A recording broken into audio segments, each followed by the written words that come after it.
Some of the research shows that 90% of the thoughts that we think on a daily basis are the same thoughts as the day before. So if you think that your thoughts have something to do with your destiny, and 90% of your thoughts are the same known thoughts that you're always thinking, then your life should stay the same. Because the same thoughts lead to the same choices. The same choices lead to the same behaviors. The same behaviors create the same experiences. The same experiences produce the same emotions. Those same emotions tend to influence the way we think. And our biology, our neurocircuitry, our neurochemistry, our hormones, and even our gene expression is equal to how we think, how we act, and how we feel. And how you think, how you act, and how you feel is called your personality. And your personality creates your personal reality. That's it. So then it makes sense then, if you want to create a new personal reality, a new life, you're going to have to change your personality. And you got to start thinking about what you've been thinking about and change it. You got to become aware of your unconscious habits and behaviors, even how you speak. Then you have to look at the emotions that you live by every single day and decide, do these emotions belong in my future? So many people try to create a new life as the same person. In order to create a new personal reality, you got to change your personality. So the principle in neuroscience says that nerve cells that fire together wire together.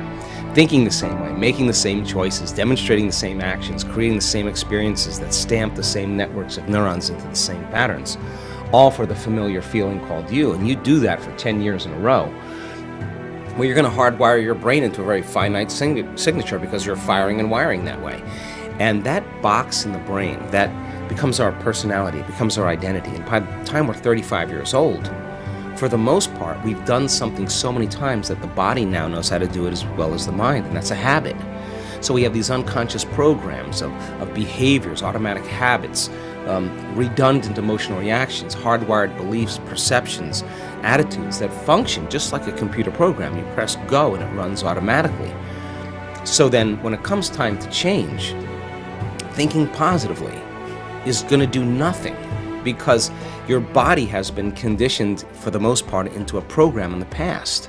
So the thought never makes it to the body because the body's on a different program. So how do we begin to influence the body so that the thought actually produces some type of change? So think about it. If you think an unhappy thought, you're going to feel unhappy. If you think you're a failure, you're going to feel like a failure. Once you feel like a failure, you're going to think you're a failure. And people get caught in these loops of thinking and feeling and feeling and thinking, and that redundancy is a conditioning process, because all you need is an image or a picture or a thought and a feeling, a response, a stimulus response. And so the people tend to condition their brain and body into the past. And so when it comes time to change, you got to leave that familiar territory. And any choice that you make, if you said, hey, I'm going to eat a better diet, I'm going to wake up early and work out, I'm going to do meditation, the moment you decide to do something differently, get ready, because it's going to feel uncomfortable. It's going to feel unfamiliar. There's going to be some uncertainty. You're not going to be able to predict the next moment.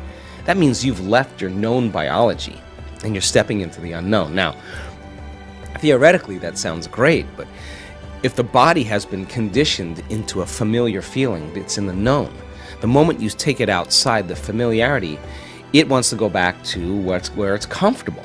So the body starts influencing the mind, and this is where people say, why don't you start your diet tomorrow? Oh, why don't you start working out this evening?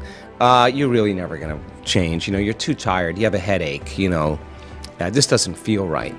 And this is where people talk themselves out of it, because if they respond to that thought leads to the same choice, which leads to the same behavior, creates the same experience, produces the same feeling, and then they say, this feels right. No, that feels familiar. So going from one state of mind and body to another state of mind and body, you got to cross a river. And the hardest part about change is not making the same choice as you did the day before. Now, once people understand that they're going to be uncomfortable, then the question is, what thoughts do you want to fire and wire in your brain? What behaviors will you demonstrate in one day? And the act of closing your eyes and rehearsing who you're going to be when you open your eyes begins to install neurological hardware in your brain to look like you've already done it. Now the brain, which is typically a record of the past, now becomes a map to the future.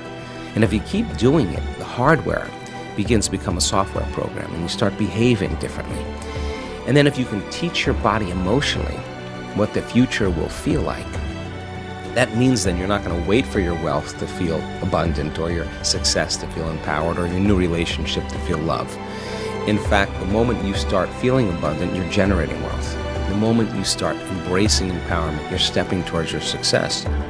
The moment you're in love with yourself and you're in love with life, you start creating equals in your life. Now that's causing an effect in your life.